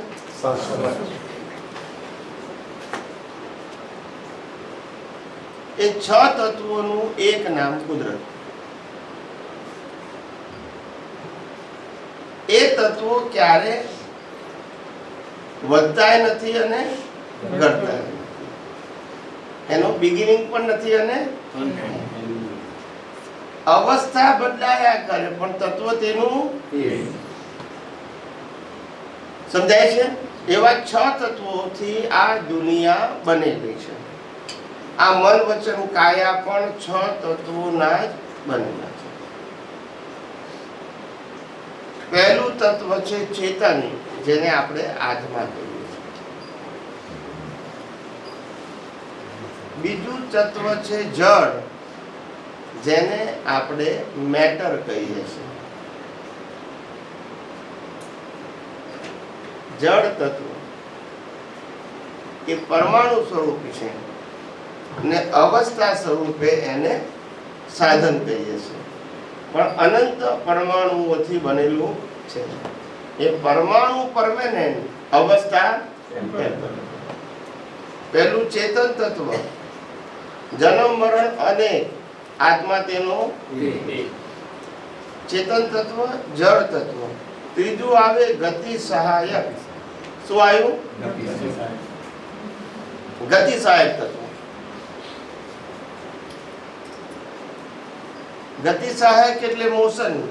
સૂર્ય, ચંદ્ર, તારા, ગ્રહો, નક્ષત્રો, પૃથ્વી, આ બધું ફર્યા કરે. હવા, પશુ, પક્ષી, પ્રાણીઓ, મનુષ્યો બધું મૂવ થયા કરે. માણસો પણ ફર્યા કરે. માણસોની અંદર શ્વાસોશ્વાસ પણ, લોહી પણ. આ મુમેન્ટ નામની શક્તિને ગતિ સહાયક તત્વ અથવા તો મોશન કહેવાય. સમજાય છે? તત્વ, તત્વ પરમેનન્ટ, અવસ્થા. ચોથું આવે છે સ્થિતિ સહાયક તત્વ. કયું તત્વ? સ્થિતિ એટલે સ્થિર રહેવું. રોડ સ્થિતિ સહાયક, તો ગાડી. આપણા બોડીમાં ઓર્ગન કેવા છે? તો બ્લડ સર્ક્યુલેશન. પણ ઓર્ગન ફરતા હોય તો સમજાય? ઓર્ગન સ્થિતિ સહાયક અને બ્લડ સર્ક્યુલેશન. શ્વાસ નળી બોલો, બોલા ગતિ સહાયક બોલે છે. તો શ્વાસોશ્વાસ, શ્વાસ નળી ભરા કરે. વિચાર કરો. જળ, ચેતન, જળ, ગતિ સહાયક, સ્થિતિ સહાયક. નાઉ ધ ફિફ્થ, સમય તત્વ. આ દુનિયા સમય તત્વથી ચાલે છે. સવાર, બપોર, સાંજ, રાત, પૂનમ, અમાસ, ભરતી, ઓટ, સતયુગ, કળિયુગ, આ બધું સમય તત્વ. જીવોની લાઈફ, એની અવસ્થાઓ, બધું શું છે? સમય. તત્વ ઇઝ પરમેનન્ટ એન્ડ અવસ્થા ઇઝ ટેમ્પરરી. 5 તત્વો સમજી ગયા કે ના સમજ્યા? છેલ્લું અને છઠ્ઠું સ્પેસ, જેમાં આ બધી પ્રવૃત્તિ સમજાય છે?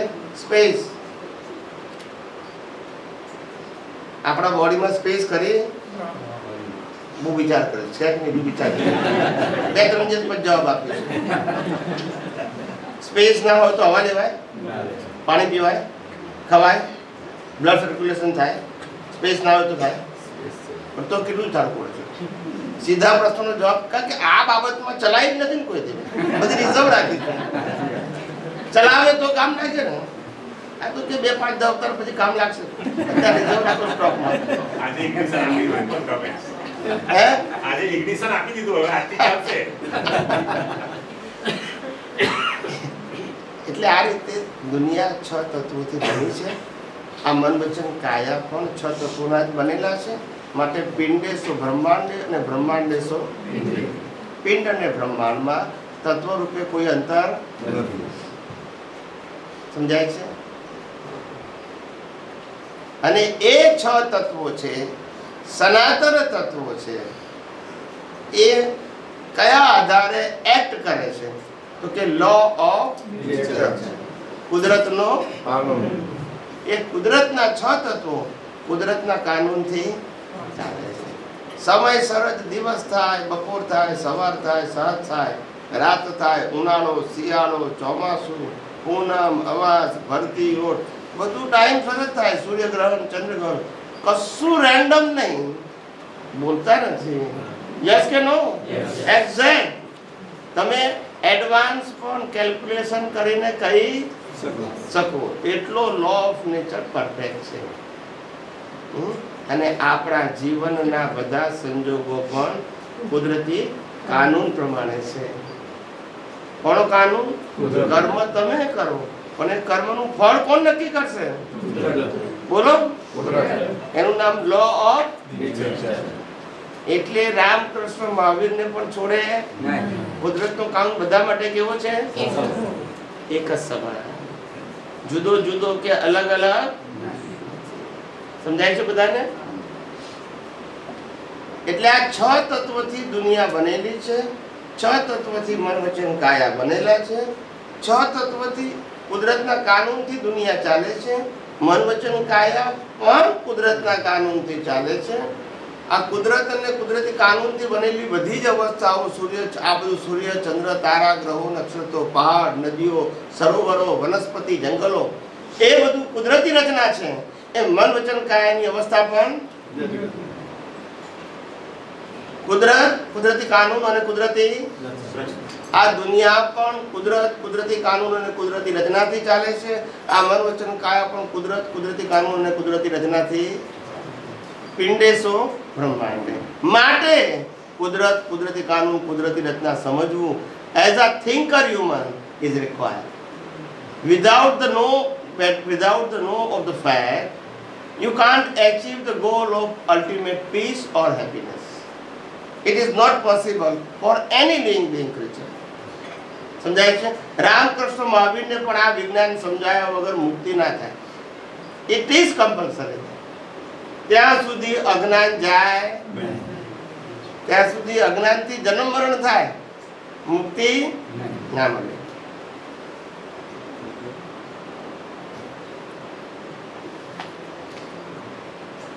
સમજાય છે બધાને? સમજાય છે કે અધર જાય છે? આ બહેનો બધાને તો અધર જતું લાગે. પેલી ઘડિયાળ કામ કરે ને, બહારની એ કરે ને અંદરની એ કરે. ઘડિયાળ કામ કરે ના કરે? ટક ટક ટક કરતી હોય તો અંદર બી કરે. આ તમને મેં બેઝિક સાયન્સ સમજાવ્યું છે. એવું સમજાવ્યું છે? Science is a huge universal truth. Science huge છે, પણ હેઝ પર ધ રિક્વાયરમેન્ટ હું એના આન્સર વિગતવાર આપીશ. બરાબર છે? પણ મેં તમને બેઝિક આપી દીધું. પહેલું કીધું આ જગતમાં સુખ ક્યાં છે કે નહીં અને ક્યાં છે એ પણ સમજાયું. આત્મા, પુનર્જન્મ, કર્મનો સિદ્ધાંત સમજાયો. જન્મ, જીવન, મૃત્યુ એ સમજાયું. શરીર પ્લેયર છે એ સમજાયું. શરીરનું ક્રિએટર, ઓપરેટર, ડિસ્ટ્રોયર કુદરત છે એ સમજાયું. અને કુદરત, કુદરતી કાનૂન અને કુદરતી રચના પણ વિગતવાર સમજાયું. યસ કે નો? હવે તમારે સમયની મર્યાદા પ્રમાણે જે પ્રશ્ન પૂછવા હોય પૂછો.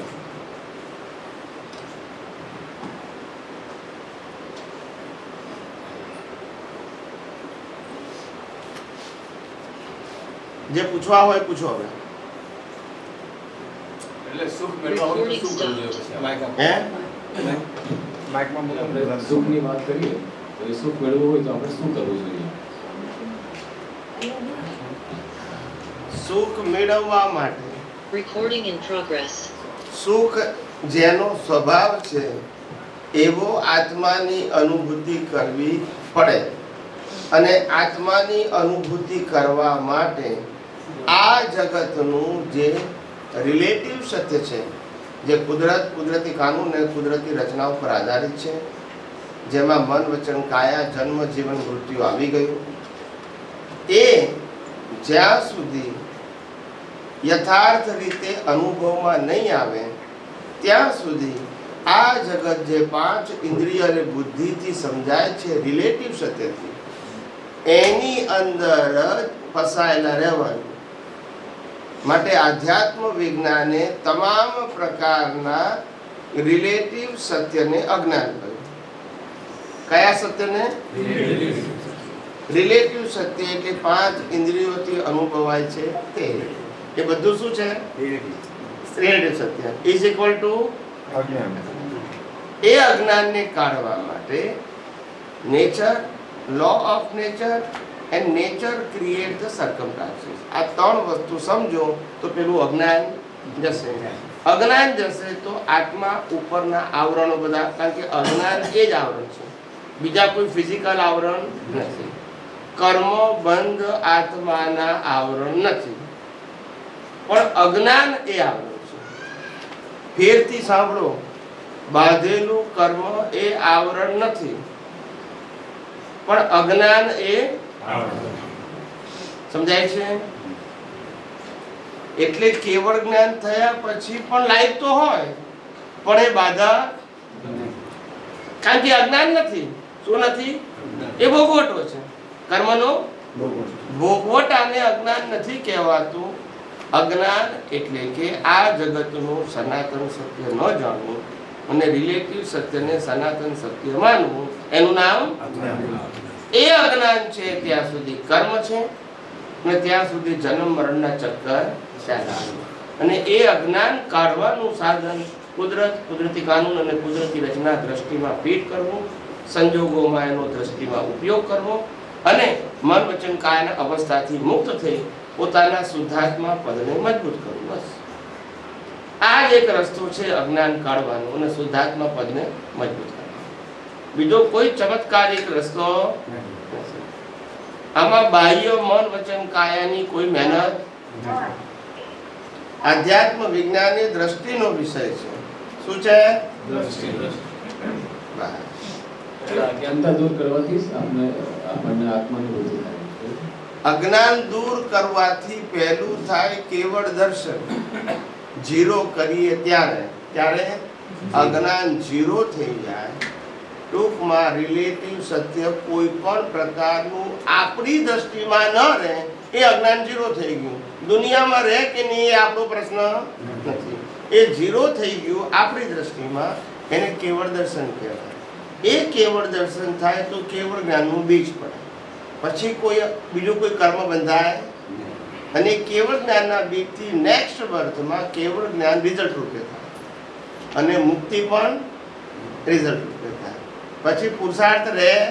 છેલ્લા અવતારમાં કોઈ પણ જીવને પુરુષાર્થ હોય નહીં, કારણ કે અજ્ઞાન હોય, પણ કર્મનો ભોગવટો હોય. એ પતી જાય એટલે ક્યાં જાય? નવા બંધાય, કારણ કે અજ્ઞાન નથી. પણ જે બંધાઈ ગયા, અજ્ઞાન કાઢવાની પ્રક્રિયા કરતા કરતા જે બંધાઈ ગયા એ તો ભોગવવા, પણ એ આત્મા માટેના આવરણ. હવે સમજી ગયા કે ના સમજ્યા? હા. સુખ આપણે રિલેટિવલી ગણીએ છીએ ને 5 ઇન્દ્રિયોથી, બરોબર ને? તો આત્મા એ અનંત સુખ વાળો છે, બરોબર? તો એ એકચ્યુઅલ સુખ શું થયું? ઇન ધ સેન્સ કે સુખ આપણે રિલેટિવમાં સમજીએ કે આ સુખ છે, બરોબર, પણ આત્મા એ અનંત સુખ વાળો છે. પણ એ સુખ એ શું છે? સુખ એ જ બેઝિક ક્વેશ્ચન છે. રિલેટિવથી ખબર પડે છે, પણ આપણે જોયું કે ભાઈ આ બધી વસ્તુઓથી, ઇન્દ્રિયોથી એને સુખ ગણીએ છીએ, અથવા તો વ્યવહાર પૂરું કરવા માટે આપણને પોઝિટિવ અથવા તો સુવિધા મળે છે. પણ આપણે એમ કહીએ છીએ કે અનંત સુખ, પ્લસ એ છે શું? પણ સુખ એ સુખ વોટ ઇઝ એ? એટલે જન્મવું, જીવવું, મરવું એને સુખ માનીશું કે જન્મ, જીવન, મૃત્યુ નથી ને કાયમી છે એને સુખ માનીશું?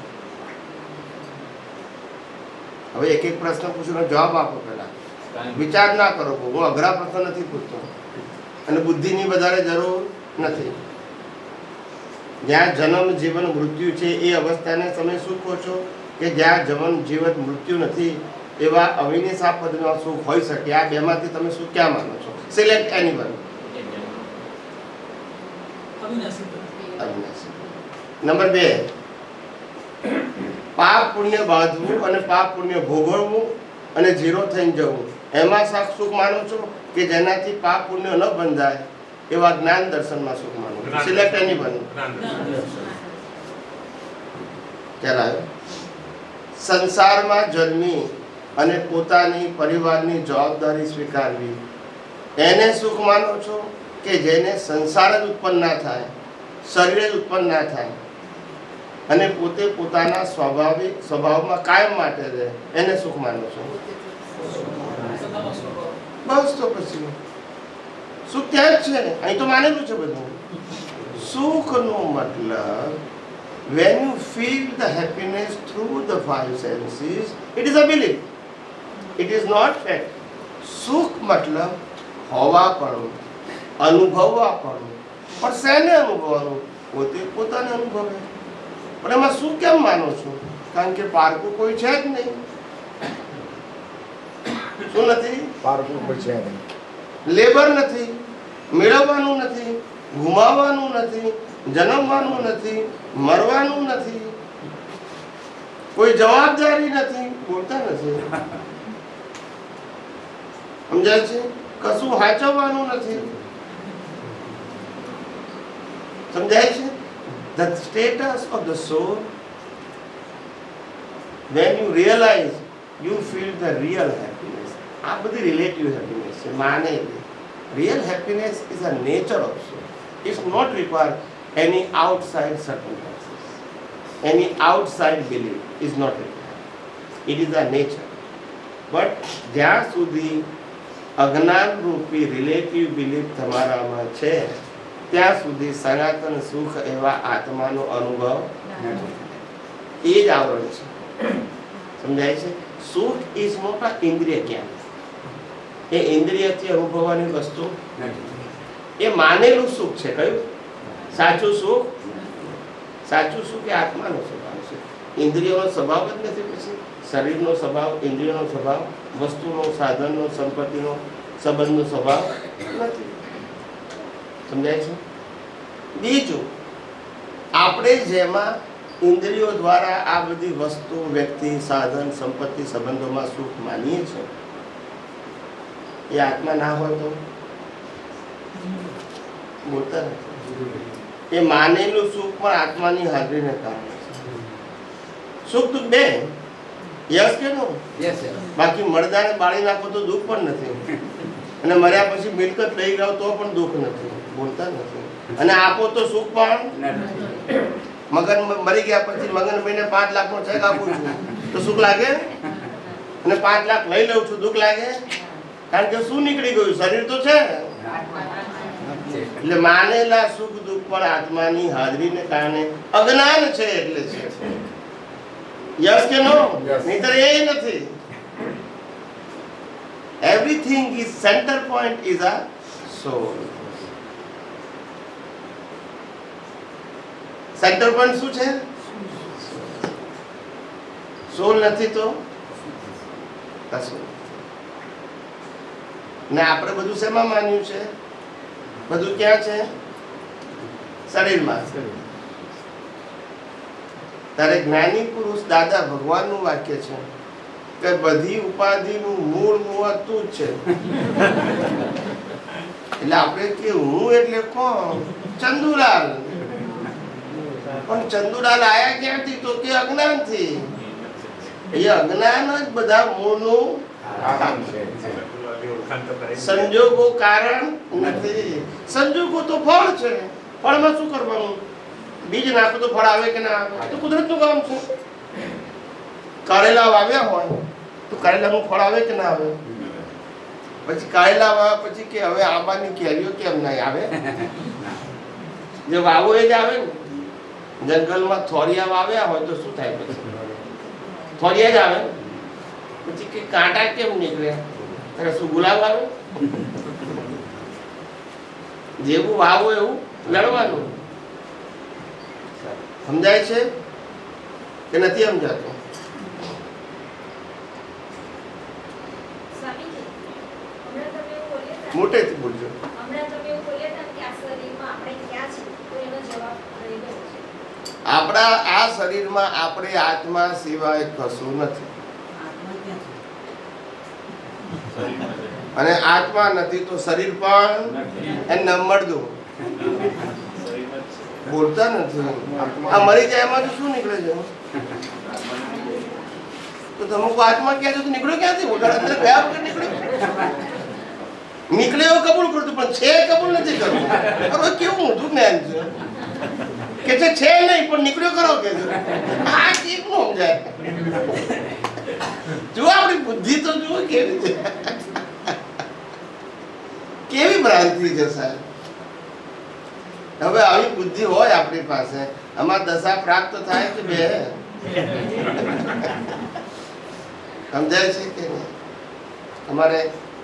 અમારે તો અહીંયા સામાજિક અને ધાર્મિક પ્રશ્નો હોતા નથી, પણ કોઈક વાર કોઈ પર્સનલ પ્રશ્ન લઈને આવે. કેવા પર્સનલ? આપણો વિષય સામાજિક અને ધાર્મિક પ્રશ્નો નથી. આપણો સબ્જેક્ટ છે સ્પિરિચ્યુઅલ. સામાજિક એટલે માનવ ધર્મ, ધાર્મિક એટલે પાપ પુણ્ય અને પ્રાયશ્ચિત. માનવતા એ પણ પ્રશ્ન નથી, પાપ પુણ્ય પ્રાયશ્ચિત એ પણ પ્રશ્ન નથી. આધ્યાત્મ એ પ્રશ્ન છે. ઓકે, આ બધું જ વિજ્ઞાન છે, એમાં સાયકોલોજીકલ કારણ. એક મારે કેવું છે તો પૂરું કરવા. અડધી કાઠીએ ધ્વજ ચડાવી તો હામ ના લાગે. કોઈ ગયું કે પૂરેપૂરો ચડાવી દે પછી વાત. એટલે ક્યારેક ક્યારેક પર્સનલ સામાજિક પ્રશ્ન આવે. પર્સનલ આપણે આધ્યાત્મમાં તે પ્રશ્નો હતા, કારણ કે મન વચન કાયાની અવસ્થા માત્ર કુદરતી રચના છે. એ પ્રશ્ન શું પૂછવાના? રચના જ કુદરતી છે. પછી હું કે તમે શું કરી શકવાના? રામે કશું ના કરી શક્યા, ભાઈ ઉપાડી ગયા તો બોલતા નથી. ત્યારે આટલા સમર્થ હતા તો રાવણને સમજાઈ શક્યા. કૃષ્ણ આટલા સમર્થ હતા તો દુર્યોધનને સમજાઈ શક્યા, બોલતા નથી. રામાયણ મહાભારત છે. મહાવીર આટલા સમર્થ હતા તો ગોસાલકને સમજાઈ શક્યા. એટલે સામર્થ્ય હોવું એ જુદી વસ્તુ છે. અને ઉદય કર્મ, ઉદય કર્મ એટલે ભોગવે છૂટકો. એને જ્ઞાન સાથે કોઈ લેવા દેવા. તમારું જ્ઞાન ઉચ્ચ કક્ષાનું હોય તેથી ભોગવટામાં ફેરફાર. બાંધ્યું છે તો ભોગવવું જ સમજાય છે. એનું નામ કુદરતનો રામકૃષ્ણ મહાવીરે પણ ભોગવવું. એમાં ફેરફાર. બાંધ્યું છે તો ભોગવવાનું, વાવ્યું છે તો લડવાનું. બસ પછી ભલે તમને જ્ઞાન થઈ જાય, ભોગવવું જ પડે. તે આવી રીતે જીવનમાં સામાજિક પ્રશ્નો બધા આવે કે ના આવે? તો બે બુદ્ધિશાળી હસબન્ડ વાઈફ હતા, બંને હોશિયાર, બંને ભણેલા ગણેલા, અને બંને ઊંચી પોસ્ટ ઉપર કામ કરતા. કેવી? Higher post. 500 1000 માણસોના મેનેજમેન્ટ કરે એવી બંનેની પોસ્ટ. એટલે બુદ્ધિશાળી તો હોય કે નહીં? તે એકબીજાને ડોમિનન્ટ કરવા જાય. શું કરવા જાય? પેલા હું પાવર છું, પેલા કે હું પાવર છું બતાવે ને. કારણ કે બંને ભણેલા, બંને ઊંચી પોસ્ટ, બંનેનો પગાર સારો. ખ્યાલ આવે ને? એવા પાવરફુલ માણસો બંને હસબન્ડ વાઈફ. પણ તોય ઝઘડો થાય કે નહીં? જેમ ઊંચો અહંકાર, ઝઘડા ઊંચા ઊંચા હોય. સમજાય કે નહીં? આમ ભણેલા હોય એટલે બહાર ના દેખાય, પણ એ લોકોને બધા અબોલા હોય. કેવા હોય? અઠવાડિયા સુધી બોલે નહીં, પતી ગયું. એ રિએક્શન. સમજાય કે નહીં? એમ લાગે કે હવે આજે આમ તો પૈસાદાર માણસ તો બહારથી જ ખાવાનું મંગાવતા હોય. 3 દિવસ ઘેર ખાવા ના જાય, બહારથી ખાઈ જ જાય. આ બધા રિએક્શન આપે. રિએક્શન જ્યાં આવી ગયો ને, આ મોટા માણસોનું રિએક્શન આવા હોય. સમજાય છે? ભાઈ બંને ક્યાં જતા રહેવા. રિએક્શન ક્યાં? રિએક્શનના પ્રકાર જુદા. સમજાય છે? એટલે આવું હસબન્ડ વાઈફને થતું હતું. પછી એ લોકો બે આયા મારી પાસે. સમજાય? મારી પાસે આયા તો પછી મને બંને કહાની કિસ્મત કી કહી કે તો ખબર પડે ને કે અંદર શું છે. એમને કેમનો જવાબ અપાય? તે પેલા વાઈફ એડજસ્ટ થવા પ્રયત્ન કરે પણ હસબન્ડ એનો રોક બતાવવા પ્રયત્ન કરે. એમ કે મૂછો વાળા તો અમે ખ્યાલ આવ્યો, ભલે ઘરમાં ચાલે નહીં. તે જબરજસ્તી કરે. પેલા હસબન્ડ જબરજસ્તી કરે, હુકુમત જમાવવા પ્રયત્ન કરે. એટલે ટકરામણ થાય છે. મને કે સ્વામીજી હવે અમને સમાધાન આપો, કરવું હું? એટલે મેં હસબન્ડને બહુ રીતે સમજાયો પણ સમજે કારણ કે બુદ્ધિ બહુ. એટલે છેલ્લે બ્રહ્માસ્ત્ર આપી દીધું. શું આપી દીધું? બ્રહ્માસ્ત્ર. કે આ જો ક્રોસ કર્યું તો પછી ઉપાધિ થશે.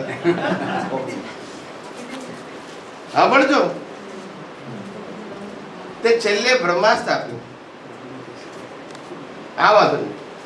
તે છેલ્લે બ્રહ્માસ્ત્ર મેં આપ્યું. સામાન્ય વાતોથી સમજ્યા ત્યારે મારે છેલ્લે બ્રહ્માસ્ત્ર આપવું પડ્યું કે જે પત્ની મા બાપ ભાઈ બહેન ને પરિવાર ને છોડી શકે છે એ તમને પણ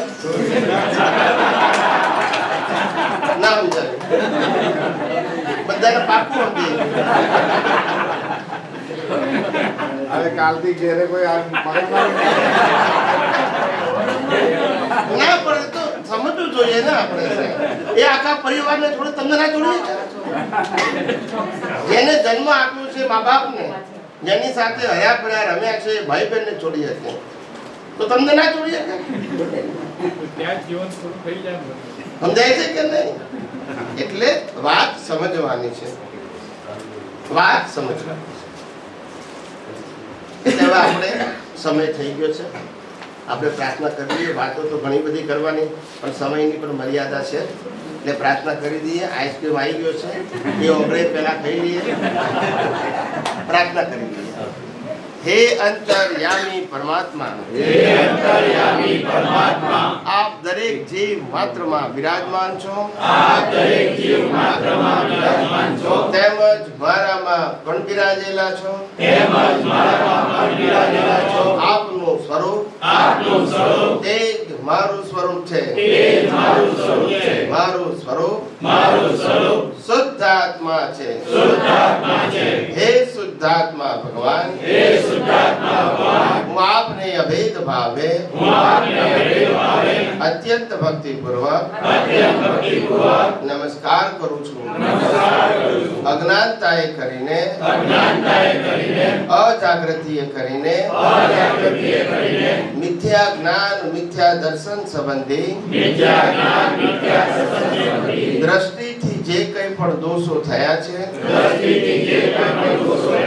અને થાય છે તે સર્વ દોષોને આપની સમક્ષ જાહેર કરું છું. તેનો હૃદયપૂર્વક ખૂબ પસ્તાવો કરું છું અને આપની પાસે ક્ષમા પ્રાર્થું છું. હે પ્રભુ, મને ક્ષમા કરો, ક્ષમા કરો, ક્ષમા કરો. અને ફરી ફરી આવા દ્રષ્ટિ સંબંધી દોષો ક્યારે પણ ન કરું એવી આપ મને શક્તિ આપો. હે શુદ્ધાત્મા ભગવાન, આપ એવી કૃપા કરો કે અમને ભેદભાવ છૂટી જાય અને અભેદ સ્વરૂપ પ્રાપ્ત થાય. અમે તમારામાં અભેદ સ્વરૂપે તન્મયાકાર રહીએ. જય સચ્ચિદાનંદ, જય સચ્ચિદાનંદ જય સચ્ચિદાનંદ જય સચ્ચિદાનંદ જય સચ્ચિદાનંદ